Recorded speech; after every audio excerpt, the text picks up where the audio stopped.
The combination is not good. I don't know what I was thinking. Like, I can't tell if it's watermelon, peach, or lemonade. Oh yeah, that reminds me. Let me just say the truth. The Eleanor is actually a name that was given to me by my mom. So I remember my former video, I was like, oh, my mom, never mind, she's fine or something. She actually gave me the name, and she knows that I love her to death. Like, I love my mom to death. She's like my twin sister. Like, come on.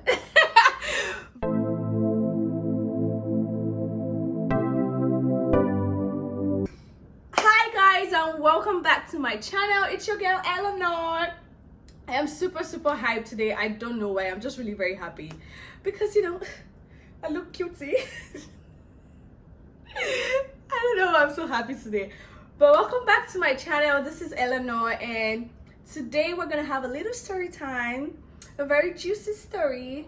I am going to be talking about my sugar daddy experience in America.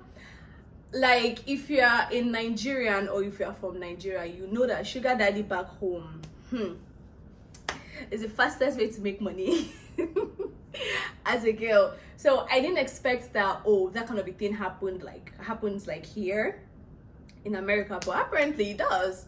And I'm ready, and I'm going to share mine to you guys and tell you how it went. I came into the country like 2 years ago. I think it was 2 years ago. My first job was in a fast food restaurant, and it was so, like, it was a struggle. I was trying so hard because I don't like people. Okay, let me put it that way. I like people, but I don't just like being outside. And then I was working with like a lot of people. I was the only black person, the only African, to make it worse, and the other people were like proper white American people. But the good thing is that my boss was really nice to me. I love her, Jody. So she made it kind of like easy for me and stuff. So I'm always very happy. Even at work, I'm very smiley. I treat people right. And then when I'm off work, I'm like, oh, thank Jesus. But then, so this guy, he came through the drive-thru one time, and then he was like really very smiley and stuff. And I was like, weird. But still, I didn't take it as anything because I'm like, you can be nice, I don't care and stuff. But he was like, oh, thank you very much. Thanks for your service, blah, blah, blah. And I was like, oh, you're welcome. And he was like, oh, I just wanted to tell you you're very beautiful. I was like, okay, thank you. And then I didn't see him for like 2 weeks. And then the next time he came in to the store with his friend. And then he was like telling his friend, oh, that's the girl I was telling you about. She has good customer service. She was all friendly and nice and everything. And I was like, that's a little bit weird, but it's fine. And then he was like telling the friend that, oh, that would be nice if she works for us, that her customer service is nice, she treats people right, blah, blah, blah. And I was like, well, okay. And then his friend was like, oh, keep it up, it's good, we need more young people like you, and da. And I was like, I told my friend, I was like, oh, this guy came in, this, that is what he said. And she was like, oh, that's good. And the matter sliced. So the next time he came through the drive-thru again, and then he was like, oh, that he has a job position for me, that I should please give him my number, that he really wants me to work where he works and everything. And me, I saw it as a better opportunity, a bigger pay. So I was like, yeah, I just swam into it. I gave him my number because you never can tell. Maybe he had a better job and I was looking for one. No, I wasn't actively looking, but if it's a better job to make more money, I don't have to smell like food every time. Why not? So I gave him my number, and then he didn't call me until later that day, like towards the evening. And he was like, oh, hope I'm off work, that he refused to call me because he thought I was going to be at work. And I was like, yeah, I'm actually at home. I know that. And then it was like, then I asked him, I was like, oh, what kind of job do you have for me? And then he was like, it's customer service. And I was like, okay, why not? There's no harm in trying. Like, it's just for me to pick calls. Customer service, no problem. And then along the line, he was like, he was going to give me the manager in charge of customer service at his workplace. And I was like, okay. So he gave me the lady's number. The lady was like, I should bring my resume, come for interview and stuff, which I did. And then she told me that day that right now they don't have a position for customer service. I'm like, okay, so why did they say you have a job for me? But then she was not like that. Very soon that she knows that they're going to have one, and because they also had a sign outside saying they were looking for people and everything. So she was like, oh, the sign is there because they know that pretty soon they're going to be needing people and stuff. And this is towards, like, it was around that October time last year. And I was like, okay, sure, no problem. So the guy ended up texting me once in a while, calling me. He would come into the restaurant and he would like sit like at the dining area and he'll be staring at me. I felt a little bit uncomfortable, but I'm like, I don't even care, that's your business. And then later on he was like, can we go out for lunch, blah blah blah. And I was like, yeah, sure, why not? So we went out for lunch in a public place, an open park. He bought noodles, we ate, he went back to work, and I went back home because I was off that day. That was how later on, when we got closer, he was like, oh, you're like a daughter I never had, I don't have kids, I've been married for a while, blah blah blah. That he just likes my vibe, I'm very hardworking, I'm not like a lazy American youth and all that. So I was even telling one of my friends, I was like, oh, this is what he's saying, like he's treating me like a daughter, because he gave me the impression like, oh, you're my child that I never had, that kind of stuff. And I was like, I need a juice. And then I was like, it was strange, but at the same time I'm like, well, it meant no harm. He has never like looked at me weirdly or sexually or asked me for anything of sort. So one day he was like, what would you like me to give you as a gift? I was like, anything. I really like makeup. So this guy went to Ulta, he bought me a gift card, and trust me, girl, I went swiping. I bought a lot of stuff that day with the gift card. I didn't even care at that point. I'm like, please, it's free gift. Why not? I did not ask you. You just decided to give me. And I went to use it. So later on that day, he called me, was like, oh, how was my shopping? Hope I was able to buy a lot of stuff that if I need more, I should let him know. At that point, I was like, okay. But then it was all right. So it was around that time I was moving out of my parents' house. Yes, it was around that time I was moving out of my parents' house. And then I told him, I was like, oh, I'm trying to move out and everything. Do you know that this guy followed me to everywhere I was trying to get an apartment? Like, he drove me down there and made sure that he was like, oh, he doesn't trust these people, that because I'm young, that they might like to like do this, that, blah, blah, that he would rather come with me. And then when they see him and he hears what they have to say, that he would tell me which deal is better. I was like, okay, sure, why not?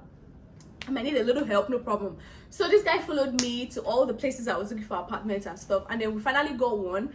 And then he helped me to like get everything ready. And when I was about to move, like, he helped me to move like the bed, my chairs, every heavy stuff I needed to move. One of my other friends, he was driving me around and stuff. It was fun to me because I was like, I need help, and my dad wasn't around at that time. I think it was he. I don't think my dad was around, even though he was quite busy. So I needed the help and everything. Come my birthday, he came to the house. He brought me cake. It was like, oh, thank you, blah blah blah. And I was working that day, so when I got back home, it was like in the evening time and everything. So he came. He brought me cake.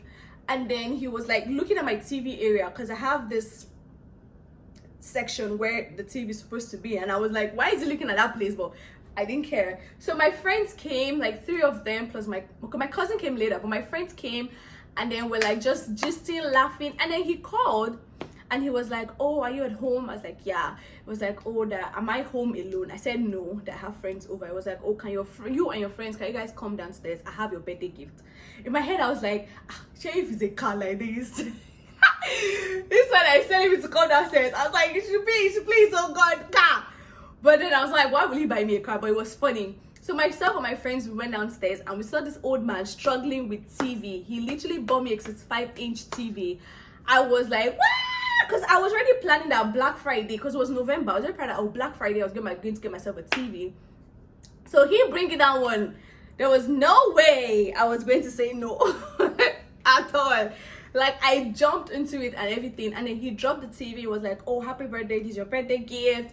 And one of my friends was home, and she was like screaming like, God, where no? And everything.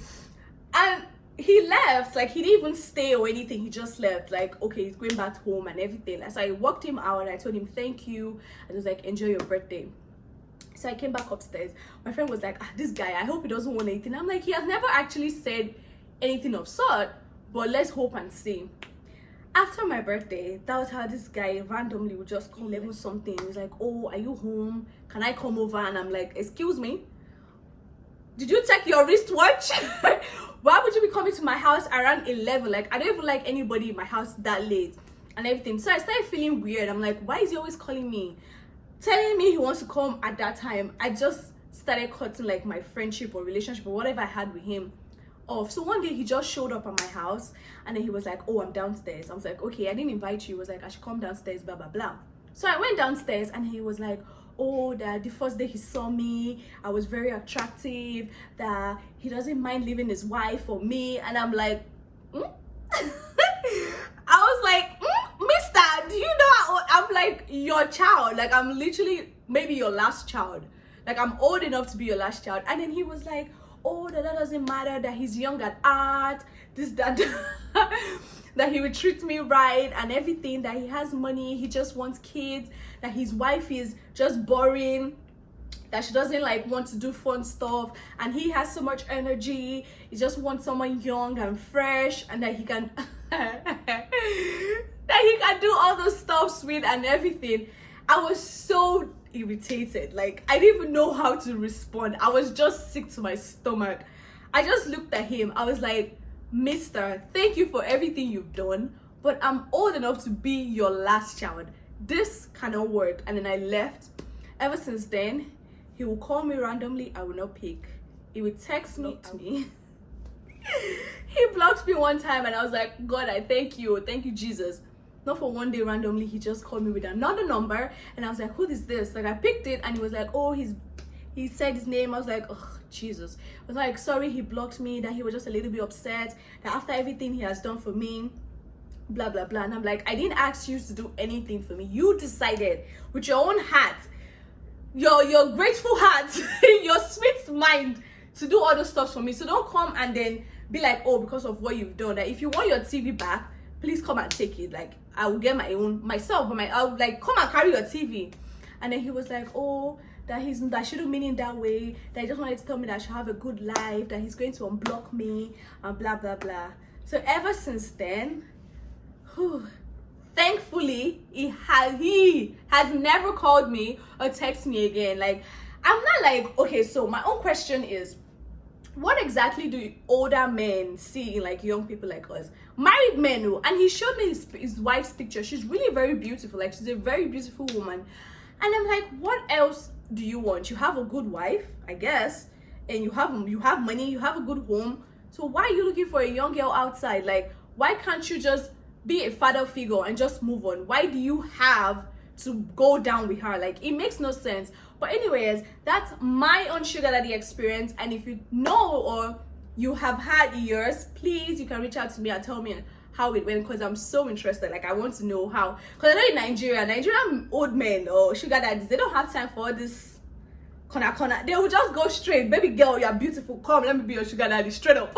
They don't have that time to be like, oh, let me be your godfather kind of bullshit. They just go straight to the point and then, look, this is what, if you want to do, great. If you don't want, go sit down.